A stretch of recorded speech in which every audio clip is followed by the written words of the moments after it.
Hallelujah. ನಮ್ಮ ಕರ್ತನಾದ ಯೇಸು ಕ್ರಿಸ್ತನ ನಾಮದಲ್ಲಿ ನಿಮ್ಮೆಲ್ಲರಿಗೂ ಶುಭಗಳನ್ನು ತಿಳಿಯಪಡಿಸುತ್ತಾ, ಬೆಳಗಾಯಿತು ಎಚ್ಚರಗೊಂಡಿದ್ದೀರಾ ಎಂದು ಎಬ್ಬಿಸುತ್ತಾ 7 ಗಂಟೆ ಆಯಿತು ಪ್ರಿಯರೇ. ಮತ್ತೊಂದು ಸಾರಿ ದೇವರ ವಾಕ್ಯ ಧ್ಯಾನಿಸುವುದಕ್ಕಾಗಿ ಅನುದಿನದ ಧ್ಯಾನ ನಿಮ್ಮ ಬಳಿಗೆ ತರ್ತಿದ್ದೇವಲ್ಲವೇ? ನೀವೆಲ್ಲರೂ ಆಧ್ಯಾತ್ಮಿಕವಾಗಿ ಬಲಗೊಂಡು ಆಶೀರ್ವದಿಸಲ್ಪಡಬೇಕೆಂದು ಬಯಸುತ್ತೇನೆ. ಬನ್ನಿ ಚಿಕ್ಕ ಪ್ರಾರ್ಥನೆ ಮಾಡಿಕೊಳ್ಳೋಣ. ಪರಿಶುದ್ಧ ದೇವರೇ, ನಿಮಗೆ ವಂದನೆಗಳು. ಮತ್ತೊಂದು ದಿನ ಕೊಟ್ಟಿದ್ದೀರಿ, ನಮ್ಮೊಂದಿಗೆ ಮಾತಾಡಿರೆಂದು ಈ ಸಮಯದಲ್ಲಿ ನಮ್ಮನ್ನು ಆಶೀರ್ವದಿಸಿರೆಂದು ಕ್ರಿಸ್ತನ ನಾಮದಲ್ಲಿ ಬೇಡುತ್ತೇನೆ ತಂದೆಯೇ, ಆಮೇನ್. ಹೇಗಿದ್ದೀರಿ ಪ್ರಿಯರೇ? ಏನ್ ಹೇಳಬೇಕು ಅನ್ನುತ್ತೀರಾ? ಬಾಧೆಯಲ್ಲಿದ್ದೀರೋ? ದುಃಖದಲ್ಲಿದ್ದೀರೋ? ಎದುರು ನೋಡದೇ ಇರುವಂತಹ ಶೋಧನೆ ಬಂದಿದೆಯೋ? ಕೆಲವೊಂದು ಸಾರಿ ನಾವು ಕೇಳುವಂತಹ ವಾರ್ತೆಗಳು ನಮ್ಮನ್ನು ಕುಗ್ಗಿಸಿ ಬಿಡ್ತವೆ. ಮುಖ್ಯವಾಗಿ ನಮ್ಮ ಸ್ವಂತ ಜನರು, ನಮ್ಮ ಮನೆಯವರು. ನಾವು ಚೆನ್ನಾಗಿದ್ರೂ ಕೂಡ ನಮ್ಮ ಮಕ್ಕಳ ನಿಮಿತ್ತವೋ, ನಮ್ಮ ಮಕ್ಕಳ ಮಕ್ಕಳ ನಿಮಿತ್ತವೋ, ನಮ್ಮ ತಂದೆ ತಾಯಿಗಳ ನಿಮಿತ್ತವೋ ಕೆಲವೊಂದು ಸಾರಿ ನಮಗೂ ಕೂಡ ಬಹಳ ನಿರುತ್ಸಾಹ ಉಂಟಾಗುತ್ತೆ. ಈ ದಿನ ಏನಾಗ್ತದೋ, ಯಾವಾಗ ಏನಾಗ್ತದೋ ಎನ್ನುವಂತಹ ಪರಿಸ್ಥಿತಿಗಳಲ್ಲಿ ನಾವಿದ್ದೇವೆ ಪ್ರಿಯರೇ. ಕೆಲವೊಂದು ದುಃಖಕರವಾದ ಪರಿಸ್ಥಿತಿಗಳು ಕೇಳಿದಾಗ ನಾವು ದಿಗಿಲುಪಟ್ಟು ಬಾಧೆ ಪಡ್ತೇವೆ. ಆಕಸ್ಮಿಕವಾದ ಮರಣಗಳು, ಆಕ್ಸಿಡೆಂಟ್ಗಳು ತಾಳಲಿಕ್ಕಾಗುತ್ತೋ? ಅಷ್ಟು ಮಾತ್ರವಲ್ಲ, ಈ ದಿನಮಾನಗಳಲ್ಲಿ ಸೈತಾನನು ಅನೇಕರನ್ನು ಕುಗ್ಗಿಸಿ ಬಿಡುತ್ತಿದ್ದಾನೆ, ಡಿಸ್ಟರ್ಬ್ ಮಾಡ್ತಿದ್ದಾನೆ. ಅಂದ್ರೆ ಅವ್ರು ಮಾಡೋದೇನೆಂದರೆ ಜಗಳವಾಡ್ತಿದ್ದಾರೆ, ಒಬ್ಬರಿಗೊಬ್ಬರು ದೂಷಿಸಿಕೊಳ್ಳೋದು, ಒಬ್ಬರಿಗೊಬ್ಬರು ಹಾನಿ ಮಾಡಿಕೊಳ್ಳೋದು, ಒಬ್ಬರ ಮೇಲೆ ಒಬ್ಬರು ನಿಂದೆ ಹೊರಿಸೋದು, ಅನವಶ್ಯಕವಾದ ನಿಂದೆಗಳಿಂದಲೂ ಅಪನಿಂದನೆಗಳಿಂದಲೂ ಊಹೆಗಳಿಂದಲೂ ಊಹಿಸಿಕೊಳ್ಳುತ್ತಿರ್ತಾರೆ. ಇರೋದು ಸ್ವಲ್ಪವಾದರೂ ಕೂಡ ಅದರ ಕುರಿತು ಊಹಿಸಿಕೊಂಡು ಭಯಪಡುವವರಾಗಿ, ಬಾಧೆ ಪಡುವವರಾಗಿ, ಏನಾಗ್ತದೋ ಎನ್ನುವಂತಹ ಭವಿಷ್ಯದ ಕುರಿತಾದ ಭಯ. ಹೀಗಾಯ್ತಲ್ಲ, ನೆಕ್ಸ್ಟ್ ಏನಾಗ್ತದೋ ಎಂಬ ನಾನಾ ವಿಧವಾದ ಬಾಧೆಗಳು. ನಾನು ಹೇಳ್ತಿರುವಾಗಲೇ ನಿಮ್ಮ ಬಾಧೆ ಏನೆಂದು ನಿಮಗೆ ಗೊತ್ತಾಗ್ತಿರ್ಬೋದು. ಸ್ಪೆಸಿಫಿಕ್ ಆಗಿ ಇದು ಅದು ಅಂತ ಹೇಳ್ತಾ ಕೂತ್ಕೊಂಡ್ರೆ ನಮಗಿರುವ ಸಮಯವೆಲ್ಲ ಅದರಲ್ಲೇ ಮುಗ್ದು ಹೋಗುತ್ತೆ. ಶಾರೀರಿಕ, ಮಾನಸಿಕ, ಆಧ್ಯಾತ್ಮಿಕ ಪತನವಾಗಿ ಹೋಗುವ ಪರಿಸ್ಥಿತಿ ಇಲ್ಲವೇ ಹೋರಾಡುವ ಪರಿಸ್ಥಿತಿಯಲ್ಲಿ, ಸೋತು ಹೋದ ಪರಿಸ್ಥಿತಿಯಲ್ಲಿ, ಕುಗ್ಗಿ ಹೋದ ಪರಿಸ್ಥಿತಿಯಲ್ಲಿ ಮಾನವ ಜೀವಿತ ಸಾಗುವುದು ಸರ್ವಸಾಧಾರಣ. ಯಾಕೆಂದರೆ ನಾವಿನ್ನೂ ಈ ಲೋಕದಲ್ಲಿಯೇ ಇದ್ದೇವಲ್ವೇ? ಈ ಲೋಕವು ಒಳ್ಳೆಯದಲ್ವಲ್ಲ. ಇನ್ನೂ ಇಹಲೋಕ ಅಧಿಕಾರಿಯಾಗಿರುವ ಸೈತಾನನು ಸೋತು ಹೋದ ಶತ್ರುವಾದರೂ ಕೂಡ ಬಾಲ ಅಲ್ಲಾಡಿಸ್ತಾ ಇರ್ತಾನಲ್ವೇ? ವಿಶ್ವಾಸಿಯಾದ ನಾವು ಜೀವಿಸುವ ಶರೀರ ಮಣ್ಣಿನ ಶರೀರವೇ ಆಗಿದೆ ಅಲ್ಲವೇ? ಇನ್ನೂ ಮಹಿಮೆಯ ಶರೀರ ಹೊಂದಲಿಲ್ವಲ್ಲ? ಹಾಗಾಗಿ ಬಹಳಷ್ಟು ಸಾರಿ ಬಹಳಷ್ಟು ವಿಧವಾದ ಹೋರಾಟಗಳು ಎದುರಾಗುತ್ತಾ ಇರ್ತವೆ. ನಿಮಗೊಂದು ವಿಷಯ ಹೇಳ್ತೇನೆ ಕೇಳಿ. ಪಾಪದ ನಿಮಿತ್ತ ಅನೇಕರು ಹೋರಾಟ ಮಾಡ್ತಾ ಇದ್ದಾರೆ. ಆ ಪಾಪದ ಹೋರಾಟದಲ್ಲಿಯೇ ಇದ್ದಾರೆ. ಆ ಪಾಪದ ಹೀನವಾದ ಸ್ಥಿತಿಯಲ್ಲೇ ಇದ್ದುಕೊಂಡು ಪಾಪ ಜಯಿಸಿದ್ದೇವೆ ಎಂದು ಅಂದುಕೊಳ್ತಾರೆ.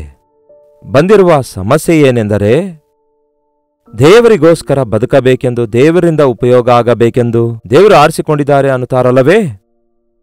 ದೇವರು ಒಂದು ದೊಡ್ಡ ಜಯ ಕೊಡುವುದಕ್ಕಿಂತ ಮುಂಚೆ ನಮಗೆ ಒಂದು ದೊಡ್ಡ ಶೋಧನೆ ಅನುಮತಿಸ್ತಾರೆ. ಹಿ ವಾಂಟ್ಸ್ ಅಂಡ್ ಆತನು ಅನುಮತಿಸ್ತಾನೆ. ಹೌದಲ್ಲವೇ? ಸೈತಾನನು ಹೋಗಿ ಆ ಯೋಬನನ್ನು ಶೋಧಿಸಲು ಅನುಮತಿ ಹೊಂದಿದಾನಲ್ಲವೇ?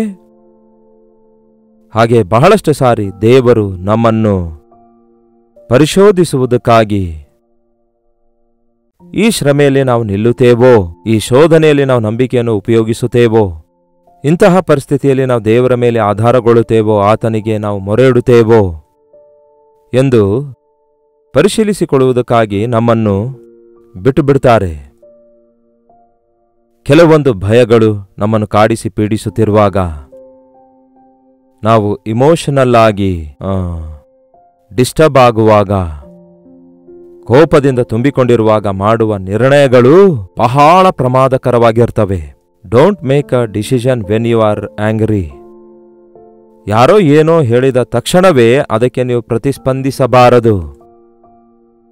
ಯಾಕೆಂದರೆ ಅಂತಹ ಸಿಟ್ಟಿನಲ್ಲಿ ಮಾಡಿರುವಂತಹ ತೀರ್ಮಾನಗಳು ಸರಿಯಾದ ತೀರ್ಮಾನಗಳಾಗಿರುವುದಿಲ್ಲ. ಅವುಗಳ ಪರಿಣಾಮ ಬಹಳ ಘೋರವಾಗಿರ್ತವೆ ಪ್ರಿಯರೇ. ಅಂತಹ ಪರಿಸ್ಥಿತಿಯಲ್ಲಿ ಏನ್ ಮಾಡ್ಬೇಕು ಹಾಗಾದ್ರೆ? ಎಸ್ ಅಂತ ಹೇಳಲಿಕ್ಕಾಗಲ್ಲ, ನೋ ಅಂತ ಹೇಳಲಿಕ್ಕಾಗಲ್ಲ, ಹೂ ಅನ್ನಲಿಕ್ಕಾಗಲ್ಲ, ಹೂ ಅನ್ನಲಿಕ್ಕಾಗಲ್ಲ. ಹೌದು ಅನ್ನಲಿಕ್ಕಾಗಲ್ಲ, ಇಲ್ಲ ಅನ್ನಲಿಕ್ಕಾಗಲ್ಲ. ಇಂತಹ ಪರಿಸ್ಥಿತಿಗಳಲ್ಲಿ ಏನ್ ಮಾಡಬೇಕು ಎಂದು ಗೊತ್ತಾಗದೆ ಬಹಳಷ್ಟು ಜನ ಅಳುತ್ತಾರೆ, ಓಡಿ ಹೋಗ್ತಾರೆ, ತಮ್ಮನ್ನೇ ಹಾನಿ ಮಾಡಿಕೊಳ್ತಾರೆ, ಇತರರಿಗೂ ಹಾನಿ ಮಾಡ್ತಾರೆ. ಅಯ್ಯಯ್ಯೋ, ಇವೆಲ್ಲ ತಪ್ಪಾಗಿವೆ. ಅಂತಹ ಸಮಯದಲ್ಲಿಯೇ ನಾವು ಯೇಸು ಇದ್ದಾರೆ ಎಂಬ ಸಂಗತಿ ಜ್ಞಾಪಕದಲ್ಲಿಟ್ಕೊಳ್ಬೇಕು. ಮುಖ್ಯವಾಗಿ ನಾವು ಹಸುವೆಂದಿರುವಾಗ, ಆಯಾಸಗೊಂಡಿರುವಾಗ, ಬೇಸತ್ತು ಹೋಗಿರುವಾಗ ಸೈತಾನನು ಬಹಳ ಶೋಧಿಸ್ತಾನೆ ಪ್ರಿಯರೇ. ಯಾಕೆಂದರೆ ನಾವು ಬಲಹೀನರಾಗಿದ್ದೇವೆ. ಬಲಹೀನರಾಗಿದ್ದಾಗ ಅಟ್ಯಾಕ್ ಮಾಡಿದ್ರೆ ಈಸಿಯಾಗಿ ನಾವು ಅವನಿಗೆ ಒಳಗಾಗ್ತೇವೆ. ನೀವು ಗಮನಿಸಿಕೊಳ್ಬೇಕು, ನಿರುತ್ಸಾಹದಿಂದಿರುವಾಗ, ಕುಗ್ಗಿ ಹೋಗಿರುವಾಗ, ಮನಸ್ಸು ಸರಿಯಾಗಿಲ್ಲದಿರುವಾಗ ಮೊದಲು ನೀವು ಬಲಪಡಿಸಲ್ಪಡುವ ಹಾಗೆ ಕರ್ತನ ಮುಂದೆ ಕಾದುಕೊಂಡಿರಿ. ಕರ್ತನ ವಾಕ್ಯವನ್ನು ನೆನೆಸಿಕೊಳ್ಳಿರಿ. ಈವನ್ ಶರೀರ ಬಲಹೀನತೆಯಲ್ಲಿಯೂ ಕೂಡ ಅದು ಆಧ್ಯಾತ್ಮಿಕ ಜೀವಿತದಲ್ಲಿ ಆಟಂಕವಾಗ್ತದೆ. ನಾವು ನಿದ್ದೆ ಮಾಡಬೇಕಾದಾಗ ನಿದ್ದೆ ಮಾಡದಿದ್ದರೆ, ಊಟ ಮಾಡಬೇಕಾದಾಗ ಊಟ ಮಾಡದಿದ್ದರೆ, ನಿಮ್ಮ ಶರೀರ ಬಲಹೀನವಾದರೆ ಆತ್ಮದಲ್ಲಿ ಜಯವನ್ನು ನೋಡಲು, ಸೈತಾನನನ್ನು ಎದುರಿಸಲು ಕಷ್ಟಕರವಾಗಿರುತ್ತೆ. ಅದರ ವಿಷಯದಲ್ಲಿ ನಮ್ಮೆಲ್ಲರಿಗೂ ಚೆನ್ನಾಗಿ ಗೊತ್ತು. ಒಂದು ವಚನ ನೋಡಿಕೊಳ್ಳೋಣ ಬನ್ನಿರಿ. ದಾವೀದನ ಕುರಿತಾಗಿ 1ನೇ ಸಮುವೇಲ ಪುಸ್ತಕ 21ನೇ ಅಧ್ಯಾಯ ಅದರಲ್ಲಿ 10ನೇ ವಚನ ಓದುತ್ತೇನೆ ಕೇಳಿ. 1 ಸಮುವೇಲ 21ನೇ ಅಧ್ಯಾಯ 10ನೇ ವಚನ. ಆಗ ದಾವೀದನು ಸೌಲನಿಗೆ ಭಯಪಟ್ಟಿರೋದ್ರಿಂದ ಆ ದಿನದಲ್ಲೇ ಎದ್ದು ಓಡಿ ಹೋಗಿ ಗತ್ ಅರಸನಾದ ಆಕೀಷನ ಬಳಿಗೆ ಬಂದು ಸೇರಿದನು. ದಾವೀದನು ಭಯಪಡುತ್ತಾನೋ? ಎಷ್ಟೋ ಕೀರ್ತನೆಗಳಲ್ಲಿ ನನಗೆ ಭಯವಿಲ್ಲ, ದೊಡ್ಡ ದಂಡೇ ಬಂದರೂ ನನಗೆ ಭಯವಿಲ್ಲ, ಶತ್ರು ನನ್ನ ವಿರುದ್ಧ ಬಂದರೂ ನನಗೆ ಭಯವಿಲ್ಲ ಎಂದು ಹೇಳುತ್ತಾನೆ. ನಿಜವೇ, ಎಷ್ಟೋ ಹೋರಾಟಗಳನ್ನು ಹೋರಾಡಿ ಹೋರಾಡಿ ಹೋರಾಡಿ ಹೋರಾಡಿ ಆ ರೀತಿಯಾದ ಹೋರಾಟಗಳನ್ನು ಅವನು ಮಾಡಿದ ನಂತರ ಆಯಾಸಗೊಳ್ತಾನೆ. ಪಾಪ, ಬೇಸತ್ತು ಹೋಗ್ತಾನೆ. ಒಂದು ಹಂತದಲ್ಲಿ ಹೆಂಡತಿಯೊಂದಿಗೆ ಹೋರಾಟ, ಮಕ್ಕಳೊಂದಿಗೆ ಹೋರಾಟ, ಮಾವನೊಂದಿಗೆ ಹೋರಾಟ. ಅರಸನಾದ ಮಾವ ಏನ್ ಬೇಕಾದ್ರೂ ಮಾಡಲು ಸಿದ್ಧ. ಸಾಯಿಸ್ತೇನೆ ಸಾಯಿಸ್ತೇನೆ ಎಂದು ತಿರುಗಾಡ್ತಾ ಇದ್ದ. ಎಷ್ಟೇ ದಾವೀದ ಸುಮ್ಮನೆ ಇದ್ರು ಕೂಡ ಇನ್ನಷ್ಟು ಬೆನ್ನಟ್ಟುತ್ತಲೇ ಇದ್ದ. ಇನ್ನು ಓಡ್ಲಿಕ್ಕಾಗದೆ ಬೇಸತ್ತು ಹೋದ, ಭಯಪಟ್ಟ. ಗೊಲಿಯಾತನಿಗೆ ನೋಡಿ ಭಯಪಡಲಿಲ್ಲ, ಆದರೆ ತನ್ನ ಬಲಹೀನತೆಯನ್ನು ನೋಡಿಕೊಂಡು ಭಯಪಡ್ತಿದ್ದಾನೆ. ಇನ್ನೆಷ್ಟು ಕಾಲ ಸಹಿಸಿಕೊಳ್ಳಬೇಕೆಂದು. ನಿಜವಲ್ಲವೋ? ಇನ್ನೆಷ್ಟು ಕಾಲ ಸಹಿಸಬೇಕಿಂತಹ ಗಂಡನನ್ನು, ಇನ್ನೆಷ್ಟು ಕಾಲ ಸಹಿಸಿಕೊಳ್ಬೇಕಿಂತಹ ಹೆಂಡತಿಯನ್ನು, ಇನ್ನೆಷ್ಟು ಕಾಲ ಮಕ್ಕಳಿಷ್ಟು ಕಾಡಿಸುತ್ತಿರುವಾಗ ನಾನು ಸಹಿಸಿಕೊಳ್ಬೇಕು? ಇನ್ನೆಷ್ಟು ಕಾಲ ಈ ಫೈನಾನ್ಷಿಯಲ್ ಹೋರಾಟ, ಈ ಆರ್ಥಿಕ ತೊಂದರೆ ಇರುತ್ತೆ? ಇನ್ನೆಷ್ಟು ಕಾಲ ನಾವು ಹೋರಾಡಬೇಕು?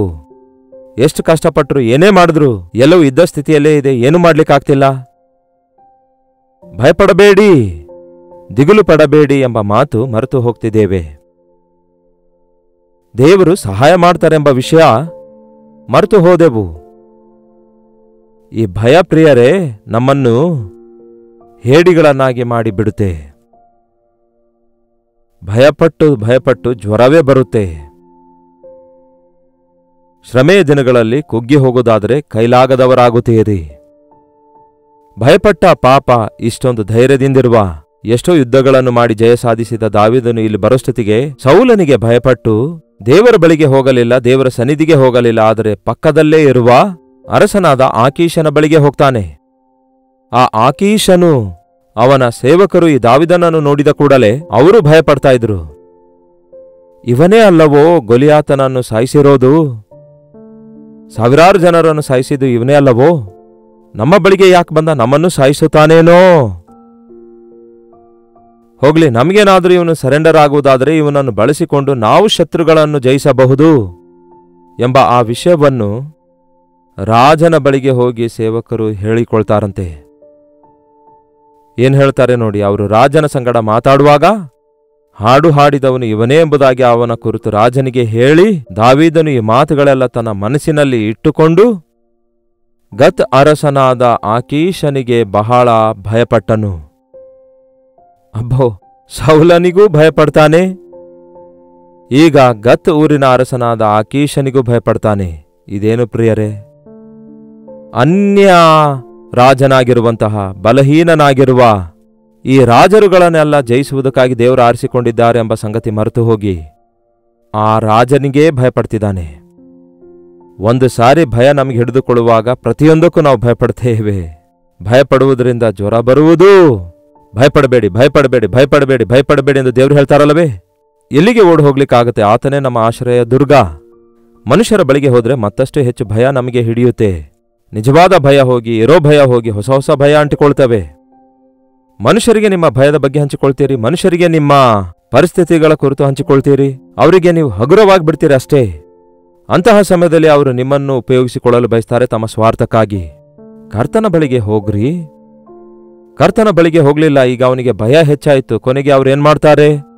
ಏನ್ ಮಾಡ್ಬೇಕೆಂದು ಗೊತ್ತಾಗದೆ 13ನೇ ವಚನ, ದಾವೀದನು ಅವರ ಮುಂದೆ ತನ್ನ ನಡವಳಿಕೆ ಬದಲಾಯಿಸಿಕೊಂಡು ಹುಚ್ಚನಂತೆ ನಟಿಸುತ್ತಾ ದ್ವಾರದ ಬಾಗಿಲುಗಳ ಮೇಲೆ ಗೆರೆಗಳನ್ನೆಳೆಯುತ್ತಾ ನೊರೆಯು ಅವನ ಗಡ್ಡದಿಂದ ಕೆಳಗೆ ಸುರಿಯುತ್ತಿತ್ತು. ಹುಚ್ಚು ಹಿಡಿದವನಂತೆ ಆಕ್ಟ್ ಮಾಡ್ತಿದ್ದಾನೆ. ಒಂದೊಂದು ಸಾರಿ ನಾವು ಹೇಳ್ತಿರ್ತೇವೆ, ಹುಚ್ಚಿಡ್ದಂತ ಆಗ್ತಿದೆ ನನಗೆ, ಹೇಗೆ ಬದುಕಬೇಕೆಂದು ಅರ್ಥ ಆಗ್ತಿಲ್ಲ, ಹೇಗೆ ಜೀವಿಸಬೇಕೆಂದು ಅರ್ಥ ಆಗ್ತಿಲ್ಲ. ಹೌದಲ್ಲ ಪ್ರಿಯರೇ?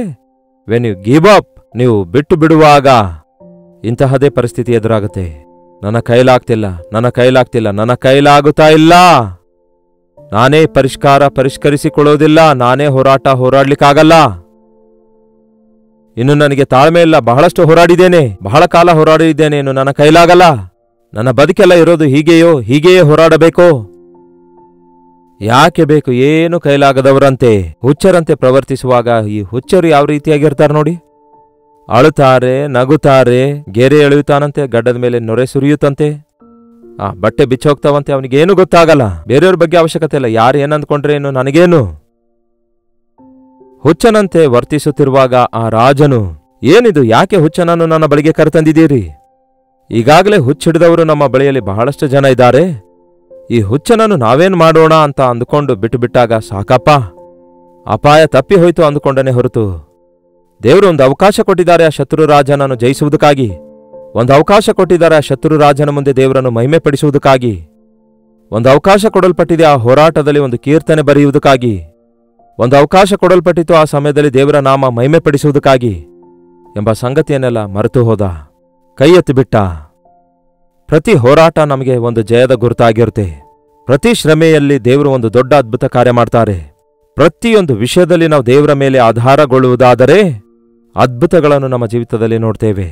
Don't give up. ಯಾವತ್ತೂ ಕೂಡ ಇನ್ನು ಎಲ್ಲವೂ ಮುಗಿದೋಯ್ತು, ನನಗೆ ಶಕ್ತಿ ಇಲ್ಲ, ಇನ್ನು ನನ್ನ ಕೈಲಾಗುವುದಿಲ್ಲ ಎಂಬ ಮಾತು ನಮ್ಮ ಬಾಯಲ್ಲಿ ಬರಗೊಡಿಸಬಾರದು.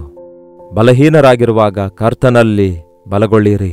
ಯೆಹೋವನಿಗಾಗಿ ಕಾದು ಎದುರು ನೋಡುವವರು ನೂತನ ಬಲ ಹೊಂದುತ್ತಾರೆ.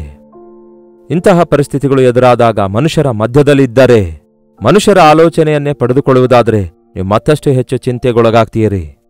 ಮುಖ್ಯವಾಗಿ ನಿಮ್ಮ ಮನಸ್ಸು ಹಾಳಾಗಿ ಹೋಗುವಾಗ, ನಿಮ್ಮ ಆಲೋಚನೆಯಲ್ಲಿ ಕುಗ್ಗಿ ಹೋಗುವಾಗ, ಆ ಕೋಣೆಯಲ್ಲಿಯೋ ಇಲ್ಲವೇ ಆ ಒಂದೇ ಸ್ಥಳದಲ್ಲಿ ಕೂತುಕೊಳ್ಳುವುದಕ್ಕಿಂತ ನೀವು ಒಮ್ಮೆ ಹೊರಗೆ ಬನ್ನಿರಿ. ನಿಮ್ಮ ಶರೀರಕ್ಕೆ ಶ್ರಮೆ ಕೊಡಿರಿ, ಓಡಿರಿ, ನಡೆಯಿರಿ, ವಿಶಾಲತೆಯೊಳಗೆ ಹೋಗಿರಿ, ಒಬ್ಬಂಟಿಗರಾಗಿ ಹೋಗಿರಿ. ಮೌನವಾಗಿರಿ, ಬಾಯಿಗೆ ಬಂದಂತೆ ಮಾತಾಡಬೇಡಿರಿ, ಮೌನವಾಗಿರಿ. ಬಾಯಿಯ ಮಾತಿನಿಂದ ನಾವು ತಪ್ಪು ಮಾಡ್ತೇವೆ ಅನೇಕ ಸಾರಿ. ನಮ್ಮ ಬಾಯಿಯ ಮಾತುಗಳು ಅನೇಕ, ಅಂದರೆ ಆ ನಿರಾಶೆಯ ಸಮಯದಲ್ಲಿ ಮಾತಾಡಿರುವ ಅಪನಂಬಿಕೆಯ ಮಾತುಗಳು, ಅಸಹ್ಯವಾದ ನಮ್ಮ ಮಾತುಗಳು, ಇತರರಿಗೆ ಕೀಳಾಗಿ ನೋಡುವ ಮಾತುಗಳು ನಮ್ಮ ಬಾಯಿಂದ ಬರ್ತವೆ, ತೀರ್ಪು ತೀರಿಸುವ ಮಾತುಗಳು ಬರ್ತವೆ. ನಾವು ಮತ್ತಷ್ಟು ಹೆಚ್ಚು ದೋಷಿಗಳಾಗ್ತೇವೆ. ನಿರುತ್ಸಾಹಗೊಂಡಾಗ ಬಾಯಿ ಮುಚ್ಕೊಳ್ರಿ, ಮಾತಾಡಬೇಡ್ರಿ, ಸಹಿಸಿಕೊಳ್ರಿ. ಶರೀರವನ್ನು ಹತೋಟೆಯಲ್ಲಿಟ್ಟುಕೊಳ್ಳುವುದಕ್ಕಾಗಿ ಶ್ರಮೆ ಪಡೀರಿ. ಒಬ್ಬಂಟಿಗರಾಗಿ ಹೋಗಿರಿ, ಏಕಾಂತವಾದ ಸ್ಥಳಗಳಿಗೆ ಹೋಗಿ ಮೌನವಾಗಿದ್ದು ನೋಡಿರಿ. ದೇವರು ಮಾತಾಡ್ತಾರೆ, ದೇವರು ಬಲಪಡಿಸ್ತಾರೆ, ತನ್ನ ಆಲೋಚನೆಯಿಂದ ತುಂಬಿಸ್ತಾರೆ. ನಿಮ್ಮ ಆಲೋಚನೆಗಳಲ್ಲಿ ಗಲಿಬಿಲಿಗೊಂಡವರಾಗಿ ಇದು ಹೇಗೆ ಹೇಗೆ ಹೇಗೆ ಅನ್ನುವಾಗ ದೇವರು ತನ್ನ ಶ್ರೇಷ್ಠವಾದ ಆಲೋಚನೆ ನಿಮಗೆ ಕೊಡ್ಲಿಕ್ಕಾಗಲ್ಲ. ಆದರೆ ನೀವು ಮೌನವಾಗಿರುವಾಗ ದೇವರು ತನ್ನ ಶ್ರೇಷ್ಠವಾದ ಆಲೋಚನೆಗಳನ್ನು ನಿಮಗೆ ಕೊಟ್ಟು ನಿಮ್ಮ ಆಲೋಚನೆಗಳನ್ನೆಲ್ಲ ಸರಿಪಡಿಸ್ತಾರೆ. ಈ ದಿನ ಎಂಥದೇ ಪರಿಸ್ಥಿತಿಯಲ್ಲಿ ನೀವಿದ್ರೂ ಕೂಡ ದೇವರ ಸನ್ನಿಧಿಗೆ ಹೋಗಿರಿ. ಯಾವತ್ತೇ ಆಗಲಿ ಇಂತಹ ಪರಿಸ್ಥಿತಿಗಳು ಎದುರಾಗುವಾಗ ಭಯಪಡಬೇಡಿರಿ, ಕರ್ತನನ್ನೇ ಆಶ್ರಯಿಸಿರಿ. ಪ್ರಾರ್ಥನೆ. ಪರಿಶುದ್ಧ ದೇವರೇ, ಪ್ರೀತಿಯುಳ್ಳ ತಂದೆಯೇ, ಇನ್ನೊಂದು ಸಾರಿ ನಮ್ಮನ್ನು ನೋಡಿರಿ ದೇವರೇ. ಬಹಳಷ್ಟು ಸಾರಿ ನಮ್ಮ ಜೀವಿತದಲ್ಲಿ ಆಯಾಸಗೊಳ್ತಿದ್ದೇವೆ, ದಣಿದು ಬಳಲುತ್ತಿದ್ದೇವೆ. ವಿಶ್ವಾಸಿಗಳೆಂದು ಹೇಳಿಕೊಳ್ಳುವ ನಾವು, ಸೇವಕರೆಂದು ಹೇಳಿಕೊಳ್ಳುವ ನಾವು, ಎಷ್ಟೋ ಜಯ ಸಾಧಿಸಿದ್ದೇವೆ ಅಂದುಕೊಂಡ ನಾವು ಕೂಡ ಆಯಾ ಸಮಯಗಳಲ್ಲಿ ಸೋತು ಹೋದ ಪರಿಸ್ಥಿತಿಗಳಲ್ಲಿ, ಕುಗ್ಗಿ ಹೋದ ಪರಿಸ್ಥಿತಿಗಳಲ್ಲಿ ಹೇಡಿಗಳಾಗಿ, ಹುಚ್ಚರಾಗಿ, ಏನು ಮಾಡಲಾರದಂತಹ, ಏನು ಸಾಧಿಸಲಾರದಂತಹ ಪರಿಸ್ಥಿತಿಯಲ್ಲಿಯೇ ಉಳ್ಕೊಳ್ತಿದ್ದೇವೆ ದೇವರೇ. ಯಾರ್ಯಾರು ಈ ದಿನ ಅಂತಹ ಪರಿಸ್ಥಿತಿಯಲ್ಲಿದ್ದಾರೋ, ಈ ಹೋರಾಟ ಇನ್ನು ನಾನು ಹೋರಾಡಲಾರೆನು, ಈ ಶ್ರಮೆಗಳನ್ನು ಸಹಿಸಲಾರೆನು, ಇನ್ನು ನನ್ನ ಬದುಕೆಲ್ಲ ಹೋರಾಟವಾಗಿದೆಯಾ, ಈ ತೊಂದರೆಗಳು, ಈ ಸಮಸ್ಯೆಗಳು ಪರಿಷ್ಕರಿಸಿಕೊಳ್ಳಲಾರೆನೆಂದು ಕುಗ್ಗಿ ಹೋಗಿರುವುದಾದರೆ ದೇವರಲ್ಲಿ ನಂಬಿಕೆ ಇಡುವ ಹಾಗೆ, ದೇವರೇ ನನ್ನ ಆಶ್ರಯವೆಂದು ನಿಮ್ಮನ್ನೇ ಆಶ್ರಯಿಸುವ ಹಾಗೆ, ನನ್ನನ್ನು ಬಲಪಡಿಸುವ ಆತನಲ್ಲಿದ್ದುಕೊಂಡು ನಾನು ಎಲ್ಲವನ್ನೂ ಮಾಡಲು ಸಾಧ್ಯ ಎಂದು ನಂಬಲು ಸಹಾಯ ಮಾಡಿರಿ. ಪವಿತ್ರಾತ್ಮನ ಕಾರ್ಯಗಳನ್ನು ನಮ್ಮ ಹೃದಯಗಳಲ್ಲಿ ಮುಂದುವರಿಸಿರಿ ಎಂದು ಕ್ರಿಸ್ತನ ನಾಮದಲ್ಲಿ ಬೇಡುತ್ತೇನೆ ತಂದೆಯೇ, ಆಮೇನ್. ನಮ್ಮ ತಂದೆಯಾದ ದೇವರ ಪ್ರೀತಿಯೂ, ಮಗನಾಗಿರುವ ಕ್ರಿಸ್ತನ ಕೃಪೆಯೂ, ಆದರಣೆಕರ್ತನಾದ ಪವಿತ್ರಾತ್ಮನ ಸಹವಾಸವು ಕೂಡಿ ಬಂದಿರುವ ನಮ್ಮೆಲ್ಲರ ಸಂಗಡ ಇಂದಿಗೂ ಸದಾಕಾಲಕ್ಕೂ ನೆಲೆಯಾಗಿರಲಿ. ಆಮೇನ್. ದೇವರಿಗೆ ಸ್ತೋತ್ರ. ನಿರುತ್ಸಾಹ ಪಡಬಾರದು, ಕುಗ್ಗಿ ಹೋಗಬಾರದು. Don't give up. ಬಿಟ್ಟು ಬಿಡಬಾರದು. ಕರ್ತನ ಪಾದ ಹಿಡ್ಕೊಳ್ಳಿರಿ, ಅದ್ಭುತ ನಡೆಯುತ್ತೆ. ನಿಮಗಾಗಿ ಪ್ರಾರ್ಥಿಸಬೇಕಾದ್ರೆ 8939731313 ನಂಬರ್ಗೆ ಒಂದು ಟೆಕ್ಸ್ಟ್ ಆಗಲಿ, ವಾಯ್ಸ್ ಮೆಸೇಜ್ ಆಗಲಿ, ಸ್ಪಷ್ಟವಾಗಿ ಯಾವ ವಿಷಯದಲ್ಲಿ ನಾವು ಪ್ರಾರ್ಥಿಸಬೇಕೆಂದು, ಯಾವ ವಿಷಯದಲ್ಲಿ ಕುಗ್ಗಿ ಹೋಗಿ ಹೋರಾಡ್ತಾ ಇದ್ದೀರೆಂದು ನಮಗೆ ತಿಳಿಯಪಡಿಸಿರಿ. ಆ ವಿಷಯಗಳನ್ನು ದೇವರು ಮುಂದಿಟ್ಟು ಆ ವಿಷಯಕ್ಕಾಗಿ ನಾವು ಪ್ರಾರ್ಥಿಸ್ತೇವೆ, ನೀವು ಕೂಡ ಪ್ರಾರ್ಥಿಸಿರಿ. ದೇವರು ಉತ್ತರ ಕೊಡ್ತಾರೆ. ನೀವು ಇತರ ದೇಶದಿಂದಲೂ ಸಹ ವೀಕ್ಷಿಸುವುದಾದರೆ ಕೊಡಲ್ಪಟ್ಟಿರುವ ಇದೇ ನಂಬರಿಗೆ ನಿಮ್ಮ ವಾಟ್ಸಾಪ್ ಮೆಸೇಜ್ ಅಥವಾ ವಾಯ್ಸ್ ಮೆಸೇಜ್, ಟೆಕ್ಸ್ಟ್ ಮೆಸೇಜ್ ಕಳಿಸಿಕೊಡಿರಿ. ಲೈವ್ ಚಾಟ್ನಲ್ಲಿ ಬಂದು ನೀವು ಎಲ್ಲಿಂದ ವೀಕ್ಷಿಸ್ತಾ ಇದ್ದೀರೆಂದು ಟೈಪ್ ಮಾಡಿರಿ. Doctor Jaipal Kannada YouTube channel subscribe ಮಾಡಿಕೊಳ್ಳಿರಿ. ಪ್ರತಿದಿನ ಈ ರೀತಿ ಅನೇಕ ಸಂದೇಶಗಳನ್ನು ಯೂಟ್ಯೂಬ್ನಲ್ಲಿ ಲೈವ್ ಆಗಿ ದೇವರ ಸಂದೇಶಗಳನ್ನು ನಿಮಗಾಗಿ ಪ್ರಸಾರ ಮಾಡುತ್ತಲೇ ಇದ್ದೇವಲ್ಲವೇ? ನೀವು ಮೇಲು ಹೊಂದಬೇಕೆಂದು, ಆಧ್ಯಾತ್ಮಿಕವಾಗಿ ಬಲಗೊಳ್ಳಬೇಕೆಂದು ಈ ಕಾರ್ಯಕ್ರಮ ನಿಮಗೆ ನಿಜವಾಗ್ಲೂ ಆಶೀರ್ವಾದಕರವಾಗಿರೋದಾದರೆ ಲೈಕ್ ಮಾಡಿ, ಇತರರಿಗೆ ಶೇರ್ ಮಾಡುವುದನ್ನು ಮರೆಯಬೇಡಿ. ನಮ್ಮ ಭಾರತ ದೇಶದ ಪ್ರಮುಖ 5-6 ಭಾಷೆಗಳಲ್ಲಿ ಕಲ್ವರಿ ದರ್ಶನ ಎಂಬ ಟಿವಿ ಕಾರ್ಯಕ್ರಮ ಮುಂದುವರಿಸುತ್ತಾ ಇದ್ದೇವೆ. 50% ಆಫ್ ಇಂಡಿಯನ್ಸ್ಗೆ ಇನ್ನೂ ಸ್ಮಾರ್ಟ್ಫೋನ್ಸ್ಗಳಿಲ್ಲ, ನೆಟ್ವರ್ಕ್ ಇಲ್ಲ, ಅವರು ಇನ್ನೂ ಟಿವಿಯ ಮೇಲೆ ಆಧಾರಗೊಂಡಿದ್ದಾರೆ. ಅವರು ಕೂಡ ದೇವರ ಸುವಾರ್ತೆ ಎಲ್ಲ ಭಾಷೆಗಳಲ್ಲಿ ಕೇಳಿ ರಕ್ಷಿಸಲ್ಪಡುವ ಹಾಗೆ ಕಳೆದ 20 ವರ್ಷಗಳಿಂದ ಸೇವೆ ಮುಂದುವರಿಸುತ್ತಿದ್ದೇವೆ. ಎಷ್ಟೋ ಜನ ಎಷ್ಟು ಮೇಲ್ ಹೊಂದಿದ್ದಾರೆಂದು ಆಯಾ ಸ್ಥಳಗಳಿಗೆ ಹೋದಾಗ ಸಾಕ್ಷಿ ಕೊಡ್ತಾರೆ. ಆ ಟಿವಿ ಕಾರ್ಯಕ್ರಮದ ಬಿಲ್ಸ್ಗಳೆಲ್ಲ ಪೇ ಮಾಡಲು ಭಾರವಾಗಿದ್ರು ಕೂಡ ನಾವು ಮುಂದುವರಿಸ್ತಾ ಇದ್ದೇವೆ. ಈ ಸೇವೆಯಲ್ಲಿ ನೀವು ಪಾಲುಗಾರರಾಗಿದ್ದು ಕರ್ತನ ಪ್ರೇರೇಪಣೆಯ ಮೇರೆಗೆ ನಿಮ್ಮ ಕಾಣಿಕೆ ಕಳಿಸಿಕೊಡಿರಿ. ಜೈಪಾಲ್ ಫೌಂಡೇಶನ್ಸ್ ಎಂಬ ಬ್ಯಾಂಕ್ ಅಕೌಂಟ್ಗೆ ನೀವು ಟ್ರಾನ್ಸ್ಫರ್ ಮಾಡಬಹುದು. ಗೂಗಲ್ ಪೇ, ಫೋನ್ ಪೇ ಮೂಲಕ ಕಳಿಸಬಹುದು. ಕೆಳಗೆ ಕೊಡಲ್ಪಟ್ಟಿರುವ QR ಕೋಡ್ ಸ್ಕ್ಯಾನ್ ಮಾಡಿಕೊಳ್ಳಿರಿ. ಇಲ್ಲವಾದರೆ ಇನ್ನೂ ಹೆಚ್ಚಿನ ವಿವರ ಬೇಕಾದರೆ ಕೊಡಲ್ಪಟ್ಟ ನಂಬರ್ಗೆ ನೀವು ಬೆಳಗ್ಗೆ 10 ರಿಂದ ರಾತ್ರಿ 10 ಗಂಟೆ ಒಳಗಾಗಿ ಕರೆ ಮಾಡುವುದಾದರೆ ನಿಮಗೆ ಬೇಕಾದ ವಿವರ ತಿಳಿಸಲಾಗುತ್ತೆ. ನೀವೆಲ್ಲರೂ ಆಶೀರ್ವದಿಸಲ್ಪಟ್ಟು ಸಿದ್ಧರಾಗಬೇಕು. ಯಾಕೆಂದರೆ ಕರ್ತನ ಬರೋಣ ಸಮೀಪವಾಗ್ತಿದೆ. ಅದನ್ನು ಗ್ರಹಿಸಿ ನಾವೆಲ್ಲರೂ ಆತನ ಬರೋಣಕ್ಕಾಗಿ ಸಿದ್ಧಗೊಂಡು ನಮ್ಮ ಸುತ್ತಲಿರುವವರನ್ನು ಸಿದ್ಧಗೊಳಿಸಬೇಕೆಂದು ಎಷ್ಟೋ ಪ್ರಯಾಸ ಪಡ್ತಿದ್ದೇವೆ. ನಮಗೋಸ್ಕರವೂ ಕೂಡ ನೀವು ಪ್ರಾರ್ಥನೆ ಮಾಡಿರಿ. ಕರ್ತನ ಚಿತ್ತವಿರುವುದಾದರೆ ಮತ್ತೆ ನಾಳೆ ಇದೇ ಅನುದಿನದ ಧ್ಯಾನ ಎಂಬ ಕಾರ್ಯಕ್ರಮದಲ್ಲಿ ಮತ್ತೆ ಭೇಟಿಯಾಗೋಣ. ಲೈವ್ ಕಾರ್ಯಕ್ರಮದಲ್ಲಿ ಮತ್ತೆ ನಾಳೆ ಭೇಟಿಯಾಗೋಣ. ಅಲ್ಲಿವರೆಗೂ ದೇವರ ಮಹಾಕೃಪೆ ನಿಮ್ಮೆಲ್ಲರೊಂದಿಗಿರಲಿ.